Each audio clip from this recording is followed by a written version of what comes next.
வணக்கம் diamond TV நேயர்களே, இது உங்கள் அபிமானம். டைமண்ட் டிவியில் வினாடி வினா நிகழ்ச்சிக்கு உங்களை அன்புடன் வரவேற்பது உங்கள் கலங்கரை தமிழன் தோமா பாக்கியா.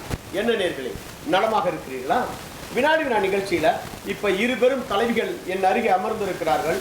இவங்க பேச்சாற்றல் மிக்கவர்களாம். அவங்க பள்ளிக்கூடத்தில் பேசும்பொழுது இவங்க தலைமை ஆசிரியர் சொன்னது என்னன்னா, பள்ளிக்கூடத்தில் அதிகமாக வகுப்பறையில் கத்தி பேசுறவங்க இவங்க 2 பேர் தான். இதுக்கு நிறைய மீட்டிங்லாம் போய் பேசியிருக்காங்க. இவங்க 2 பேரும் பட்டிமன்ற பேச்சாளர், மிக சிறப்பாக பேசக்கூடிய மனிதர்கள்னு 2 பேர் பள்ளிக்கூடத்துலையும் சொல்லியிருக்காங்க. அது எனக்கு ரொம்ப மகிழ்ச்சியாக இருந்தது. என்ன காரணம் அப்படின்னு கேட்டிங்கன்னா, இங்கே அதிகமாக பேசலைன்னா மதிப்பெண்கள் குறைஞ்சிடும். இப்போ இவங்க 2 பேருக்கு கண்டிப்பாக மதிப்பெண்களே குறையாது, ரொம்ப பேசுவாங்கன்னு நினைக்கிறேன். இப்போ யார் எங்கிருந்து வந்திருக்கிறார்கள், என்ன படிக்கிறார்கள் என்பதை அவர்களே அறிமுகப்படுத்திக் கொள்வார்கள். நீங்கள் டைமண்ட் டிவி நேயர்களுக்கு வணக்கம். என் பெயர் அக்ஷயா தேவி, 10ஆம் வகுப்பு படிக்கிறேன். அரசு உயர்நிலைப் பள்ளியிலிருந்து வருகிறேன். என்ன பள்ளி வேணும்? அரசு உயர்நிலைப் பள்ளி. ஊழியப்பட்டு. நீங்க? வணக்கம், என் பெயர் நிவாசினி. நான் RMASP பள்ளியில் இருந்து வருகிறேன். 10ஆம் வகுப்பு படிக்கிறேன். RMASP பள்ளி எங்க இருக்கு? காரைக்கால் மேடு. இப்போ பள்ளிக்கூடத்தில் போய் சொல்லிட்டாங்க, 2 பேரும் பட்டிமன்ற பேச்சாளர்னு போய் சொல்லிட்டாங்க. பட்டிமன்ற பேச்சாளர் எப்படி பேசுவாங்கன்னா, நான் பேசுவது போல் பேசுகிறாங்க. ஏன், நான் பட்டிமன்ற பேச்சாளர், நான் பேசுகிற மாதிரி பேசுவாங்க. அப்போ பள்ளிக்கூடத்தில் போய் சொல்லி அனுப்பிட்டாங்க 2 பேரையும். மதிப்பெண் இருக்க போகுதா போக போகுதா யாருக்கு தெரியும், பார்க்கலாம்.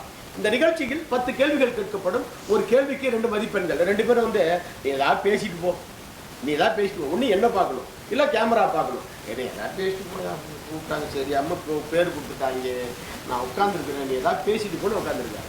ஒன்று நான் பேசுகிறத பார்க்கணும், இல்லை எனக்கு முகம் கேமராவில் தெரியணும்னு கேமராவை பார்க்கணும். 2மே பார்க்கணும். 2 பேரும் பெல்லையும் பார்க்கல, கண்ணாடியும் பார்க்கல, செல்லையும் பார்க்கல, இப்படியே உட்காந்துருக்காங்க. நிகழ்ச்சி எப்படி போகுதுன்னு தெரில. நானும் போராடுறேன். 1/2 மணி நேரம் தானே போராட்டு, அதுக்கப்புறம் இவங்க எங்கே இருப்பாங்களோ நான் எங்கே இருப்பேனோ தெரியாது. 1/2 மணி நேரம் போராடி பார்ப்போம். உங்களுக்கான முதல் கேள்வி இதுதான்.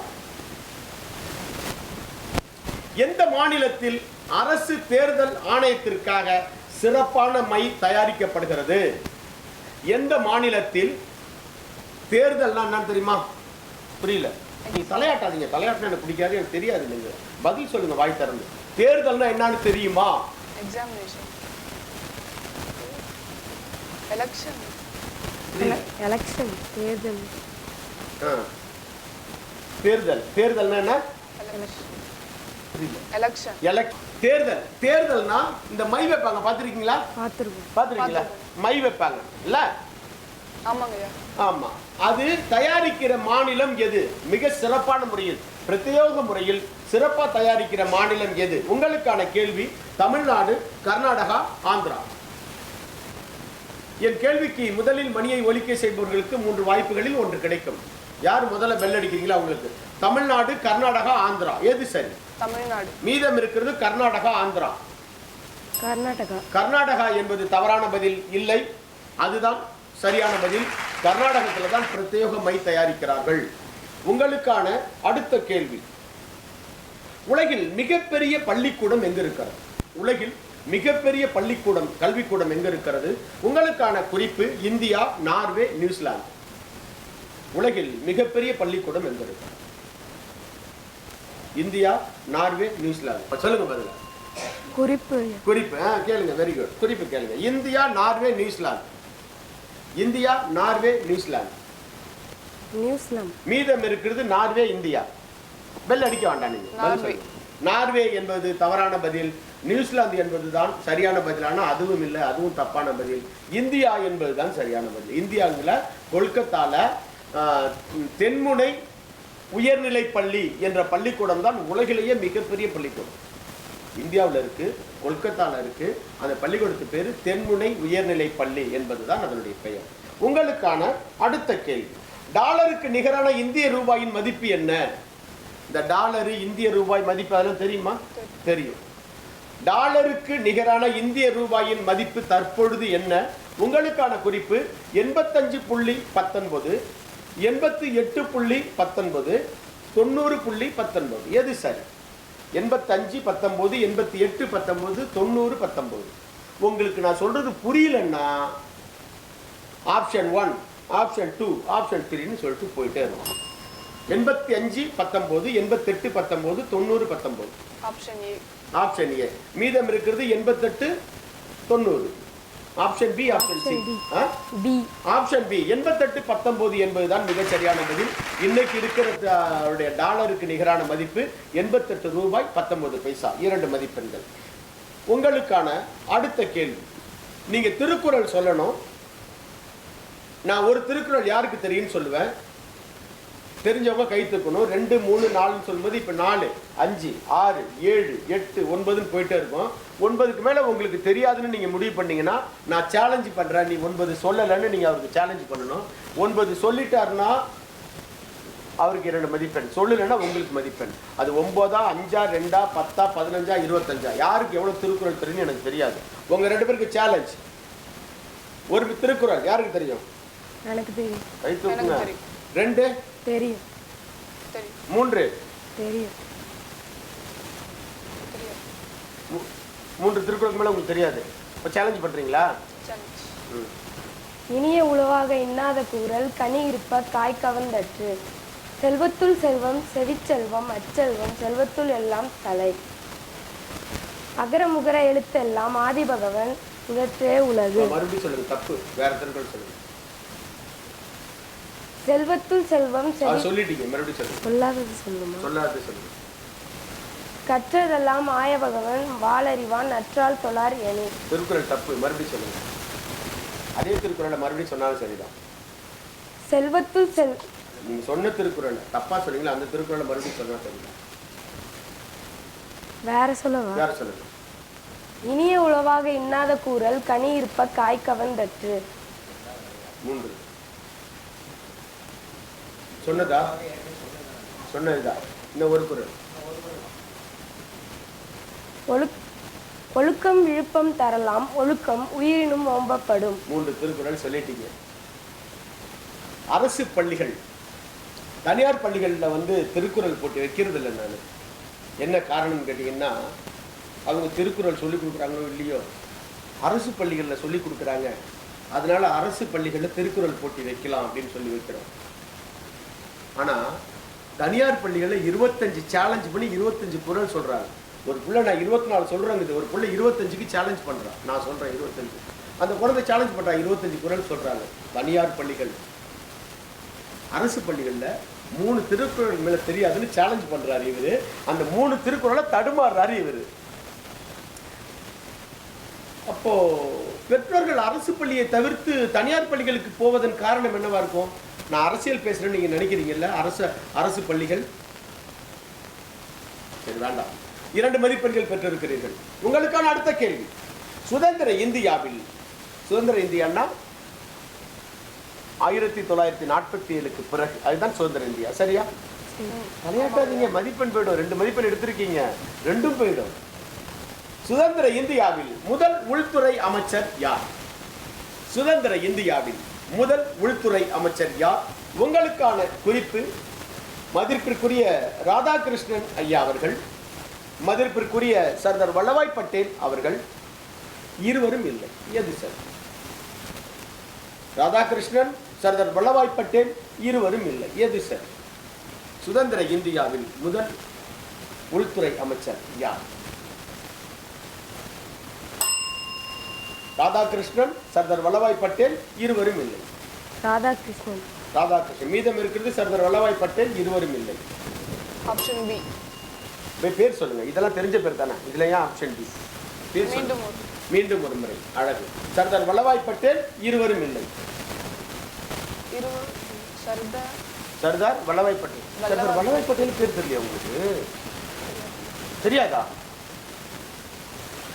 சர்தார் வல்லபாய் பட்டேல் என்பதுதான் சரியான பதில்.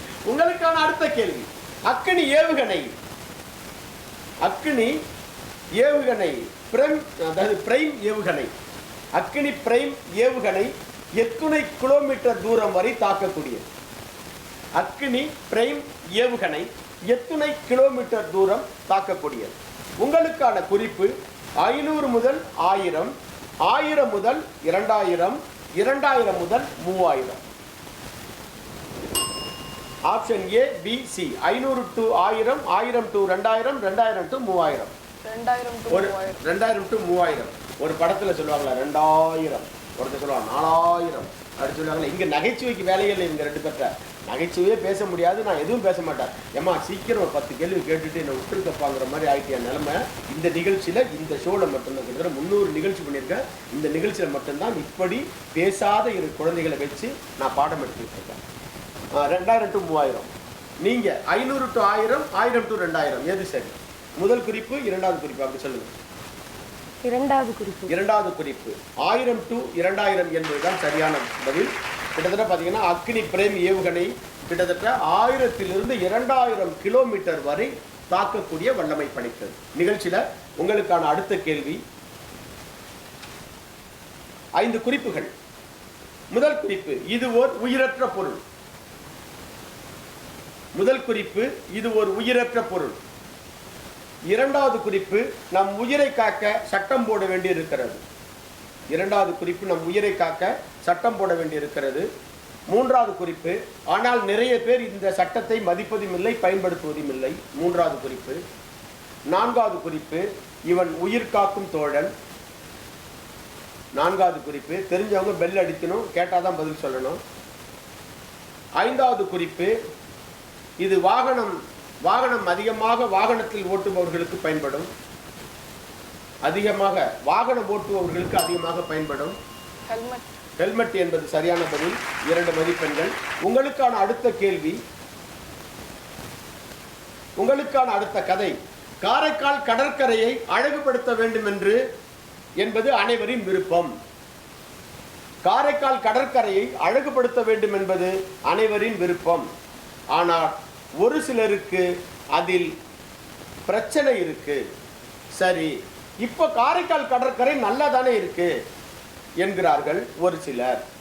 ஆனால் எங்க நல்லா இருக்கு, போய் பாருங்க என்று சொல்கிறார்கள் ஒரு சிலர். காரைக்காலில் கடற்கரை தான் அழகு. ஆனால் என்ன, எனக்கு எதுக்குப்பா வம்பு, வாங்க பிழப்ப பார்க்கலாம். கதை மீண்டும் ஒரு முறை உங்களுக்காக. காரைக்கால் கடற்கரையை அழகுபடுத்த வேண்டும் என்பது அனைவரின் விருப்பம். ஆனால் ஒரு சிலருக்கு அதில் பிரச்சனை இருக்கு. சரி, இப்போ காரைக்கால் கடற்கரை நல்லா தானே இருக்கு என்கிறார்கள் ஒரு சிலர். ஆனால் ஒரு சிலர் எங்க நல்லா இருக்கு, போய் பாருங்க என்று சொல்கிறார்கள். காரைக்காலுக்கு கடற்கரை தான் அழகு. ஆனால் என்ன செய்ய, எனக்கு எதுக்குப்பா வம்பு, வாங்க பிழப்ப பார்க்கலாம். இது கதை. உங்க பேர் சொல்லுங்க, எனக்கு உங்க பேர் எனக்கு தெரியல. உங்க பேர் நிவாஷினி. என்ன படிக்கிறீங்க? 10th. உங்க பள்ளிக்கூடம் எது? காரைக்கால் மேட்ல ஆர்எம்ஏஎஸ் பள்ளிக்கூடம் இல்லையா? உங்க வீட்டுல எவ்வளவு பேர் இருக்கு? 5 பேர் மட்டும். உங்க அம்மா வைக்கிற குழம்புல உங்களுக்கு ரொம்ப பிடிச்ச குழம்பு என்ன? எங்க அம்மா வைக்கிற குழம்பு சாம்பார் நல்லா வைப்பாங்க. சாம்பார் நல்லா வைப்பாங்க. மீன் குழம்பு நல்லா வைக்க மாட்டாங்களா? எனக்கு மீன் குழம்பே பிடிக்காது. காரைக்கால் மேட்ல இருந்து மீன் குழம்பு பிடிக்காதுன்றாரு ஐயா. எனக்குலாம் மீன் குழம்பு மட்டும்தான் பிடிக்கும். சரி, இப்போ சொல்லுங்க, நீங்க படிச்சு என்ன பார்க்க போறீங்க? நான் டாக்டர் ஆக போறேன். டாக்டர் ஆக போறீங்க, நல்ல விஷயம், செய்திதான். டாக்டர் படிக்கிறதுக்கு என்ன தேர்வு எழுதணும்? நீட் எழுதணும். நீட் தேர்வு எழுதணும். நீங்க பள்ளிக்கூடத்துல எத்தனை நீங்க என்ன ரேங்க்லாம் இருக்கா பள்ளிக்கூடத்துல? நீங்க என்ன ரேங்க் வாங்குறீங்க? First rank, second rank. இங்க வர்ற பிள்ளைங்க எல்லாரும் சொல்ற ஒரே பதில் என்ன தெரியுமா? First rank, second rank, third rank, fourth rank உள்ளதான் குழந்தைங்களை அனுப்புறாங்க. ஏன்னா அறிவாளி பிள்ளைங்க தான் அங்கே வருது. பொதுவாக அறிவாளி பிள்ளைங்க அதிகமாக பேச மாட்டாங்கன்னு நினைக்கிறேன். அப்படி இருக்குமோ, இருக்கலாம். ஆனால் எல்லாரும் பேசுகிறாங்களே. சரி, அது கடந்துட்டு போகுது. இப்போ விஷயத்தை சொல்லுங்க. உங்கள் 2 அண்ணன்களில் இந்த அண்ணனை கொஞ்சம் 1% கூடுதலாக பிடிக்கும்னா எந்த அண்ணனுக்கு? பெரிய அண்ணன். என்ன காரணம்? அடிக்க மாட்டாரா? அடிக்க மாட்டாரா? பரவாயில்ல, மகிழ்ச்சியான செய்தி. சரி, இப்போ நீங்கள் சொல்லுங்கள், உங்கள் வீட்டில் எவ்வளோ பேர் இருக்கீங்க? நான் மட்டும்தான். ஒரே பிள்ளையா? சொத்து பூரா இவருக்கு தாங்க. புரியுதா இல்லையா உங்களுக்கு? சொத்து நிறைய வச்சிருக்கீங்களா? கொஞ்சம் வச்சிருக்கீங்களா? வச்சு இருங்க. இப்போ கொஞ்சம் ஒரு வீடு, சொந்த வீடு, கொஞ்சம் சொத்து இருந்தாலும் நீங்கள் ஒன்மேன் ஆர்மி தான் இல்லையா? சரி, அப்பா அம்மா 2 பேரும் உங்களை ரொம்ப நல்லா பார்த்துக்குவாங்க. ரொம்ப பார்த்துக்குவாங்க இல்லையா? பக்கத்து வீட்டு 2 பேரும் 2 வீட்டு பக்கத்து பக்கத்தில் வீடு இருக்கா? 2 பக்கத்து வீட்டுக்காரங்கள எந்த பக்கத்து வீட்டுக்காரங்களும் உங்களுக்கு ரொம்ப பிடிக்கும்? வம்பு வந்துருயா?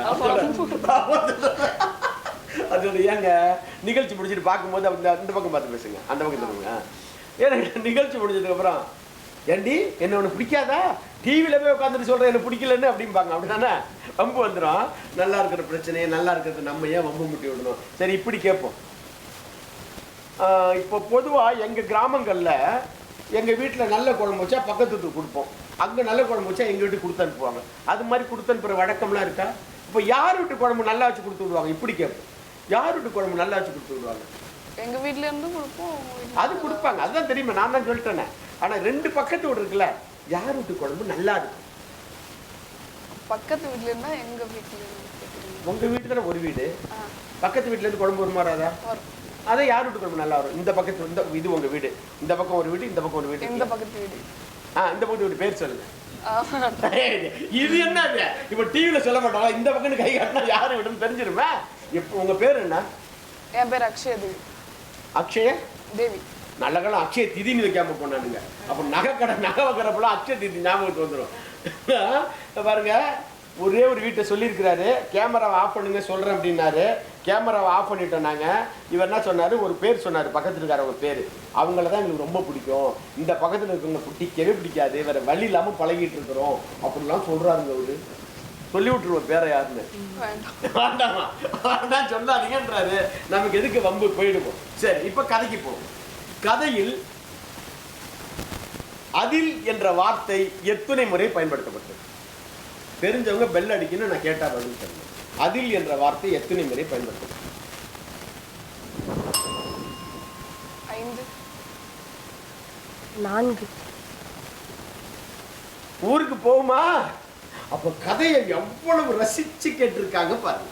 இப்ப நான் கதை படிக்கிறேன். அதில் என்கிற வார்த்தை எத்தனை வார்த்தை வருதுன்னு பாருங்க. சரியா? சரி. காரைக்கால் கடற்கரையை அழகுபடுத்த வேண்டும் என்பது அனைவரின் விருப்பம். ஆனால் ஒரு சிலருக்கு அதில் முதல் வந்திருக்கு, அதில் பிரச்சனை இருக்கு. சரி, இப்ப காரைக்கால் கடற்கரை நல்லா தானே இருக்கு என்கிறார்கள் ஒரு சிலர். ஆனால் ஒரு சிலர் எங்க நல்லா இருக்கு போய் பாருங்க என்று சொல்கிறார்கள். காரைக்காலுக்கு கடற்கரை தான் அழகு. ஆனால் என்ன செய்ய, நமக்கு எதுக்குப்பா வம்பு, வாங்க பொழப்ப பார்க்கலாம். எத்தனை வாட்டி இருந்துச்சு? 5 வாட்டி 4 வாட்டி. ஒரு நியாயம் வேண்டாமையா? ஒரு 2 வாட்டி 3 வாட்டி சொல்ல மனசு ஆறு இருந்திருக்கும். என்ன அழகுல கதையை கவனிச்சிருக்காங்க பாருங்க. 5 வாட்டியா? என்னடா அநியாயமா இருக்கு. வாவி மக்கா, எனக்கு நெஞ்சு அடைச்சிக்கிச்சு. நெஞ்சு இந்த பக்கம் இருக்கா, அடைச்சிக்கிச்சு. 4 வாட்டியா? இவருக்கு என்னன்னா 5 சொன்னியா நீ, நான் 4 சொல்றேன் பார்த்துக்குவோம். ஆனா உங்க 2 பேர்த்தையும் ஒரு விஷயம் தெரியுமா, 3 திருக்குறளுக்கு 2 பேரும் அடிச்சுக்கிட்டீங்க பாருங்க. பாருங்களா தமிழம்மா, தமிழாசிரியர் ஐயா, வணக்கம் வணக்கம் வணக்கம். சரி, உங்களுக்கான 9வது கேள்வி இதோ. காமன்வெல்த் பளுதூக்கும் போட்டியில் எந்த பிரிவில் மீராபாய் தங்கம் வென்றார்? காமன்வெல்த் பளுதூக்கும் போட்டியில் மீராபாய் எந்த எடை பிரிவில் தங்கம் வென்றார்? உங்களுக்கான குறிப்பு 48 கிலோ எடைப்பிரிவு, 60 கிலோ எடைப்பிரிவு, 84 கிலோ எடைப்பிரிவு. 48, 60, 84 எது சரி? கொஸ்டின், காமன்வெல்த் பளுதூக்கும் போட்டியில் எந்த எடைப்பிரிவில் மீராபாய் தங்கம் வென்றார்? வெயிட்டு தூக்குவாங்கல்ல, அது 48 கிலோவா, 60 கிலோவா, 84 கிலோவா? 48, 60, 84. யார் பண்ணிடுச்ச முதல்ல? 48, 60, 84. 60. மீதம் இருக்கிறது 48, 84.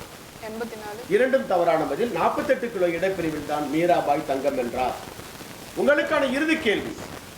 வண்ண தொலைக்காட்சி பெட்டியை உலகிற்கு அறிமுகப்படுத்திய நாடு எது? டிவி. தொலைக்காட்சினா டிவி. வண்ண தொலைக்காட்சி பெட்டியை உலகுக்கு அறிமுகப்படுத்திய நாடு எது? உங்களுக்கான குறிப்பு இத்தாலி, ஜெர்மன், பிரான்ஸ். வண்ண தொலைக்காட்சி பெட்டியை, இது ஏற்கனவே போன வருடம் வினாடி வினா நிகழ்ச்சியில் கேட்கப்பட்ட கேள்வி. வண்ண தொலைக்காட்சி பெட்டியை உலகிற்கு அறிமுகப்படுத்திய நாடு எது? Italy, Germany, France. ஜெர்மன். மீதம் இருக்கிறது பிரான்ஸ், இத்தாலி. பிரான்ஸ். குழந்தைங்க 2 பேரும் கடைசி நேரத்தில் கொஞ்சம் நல்லா அழகாக பேசி சிரிச்சாங்க, மகிழ்ச்சியாக இருந்துச்சு. பொதுவாக நிகழ்ச்சிங்கிறது கலகலப்பாக பேசும்பொழுது தான் இந்த நிகழ்ச்சி நெருகேறும், முதுமை பெறும். பிரான்ஸ் என்பதுதான் சரியான பதில். வண்ண தொலைக்காட்சி பெட்டியை உலகிற்கு முதலில் அறிமுகப்படுத்தியவங்க பிரான்ஸ் என்பதுதான் சரியான பதில். நிகழ்ச்சியில் குழந்தைங்க 2 பேரும் ரொம்ப அழகாக விளையாண்டாங்க, சிறப்பாக இருந்தது. வெற்றி தோல்வி என்பதில் ஒரு சின்ன விஷயம்தான். இந்த நிகழ்ச்சியில் கலந்துக்கிட்டங்கிறது ரொம்ப பெரிய செயல் தான். தொலைக்காட்சியில் முதல் முறையாக குழந்தைங்க அவங்கள பார்க்கும் பொழுது கொஞ்சம் நல்லா பேசியிருந்துருக்கலாமோ அப்படின்னு அப்புறமா வருத்தப்படுவாங்க. இப்போ இங்கே ஒரு எல்லாருக்கும் உள்ளதான் ஒரு பெரிய லைட்டு, கேமரா, புது மனிதன் நான் இப்போ எங்கிட்டலாம் பேசும்போது கொஞ்சம் கடினமாக இருக்க தான் செய்யும். வழக்கமாக மிக சிறப்பாக பேசக்கூடிய குழந்தைகள் தான் முதல் முறையாக பார்க்கும்போது தடுமாற்றம் இருக்குது. ஒரு சில குழந்தைங்களுக்கு தடுமாற்றம் இல்லாமல் நல்லா பேசிடுறாங்க. இப்போ தொலைக்காட்சியில் பார்க்கும்போது அவங்களே வருத்தப்படுவாங்க, அவங்க ஐயா சொன்ன மாதிரி இவங்க நல்லா பேசியிருக்கலாமோ அப்படின்னு யோசிக்கிற மாதிரி இருப்பாங்க. 2 பேரும் ரொம்ப நல்லா நாங்கள் 2 பேரும் வாழ்த்து சொல்லிங்க பார்ப்போம். வாழ்த்து. யாருக்கு? அவருக்கா? நீங்கள் யாருக்கு சொன்னீங்க? அப்போது எனக்கு தெரிஞ்சு இவர் தான் உண்மையாக வாழ்த்து சொல்கிறாருன்னு நினைக்கிறேன். அப்படிதானே? நீங்கள் சொன்ன வாழ்த்து தான் உண்மையான வாழ்த்து இல்லையா? 2வது சுற்று நீங்கள் பொய் சொல்கிறது இல்லையா? 2வது சுற்று தகுதி பெற்றிருக்கிறீர்கள், வாழ்த்துக்கள். ரொம்ப நல்லா அழகாக விளையாண்டீங்க, சிறப்பாக இருந்துச்சு. கடைசி வரைக்கும் பக்கத்து வீட்டுக்காரவங்க யார் நல்லவங்கன்னு நீங்கள் சொல்லவே இல்லை.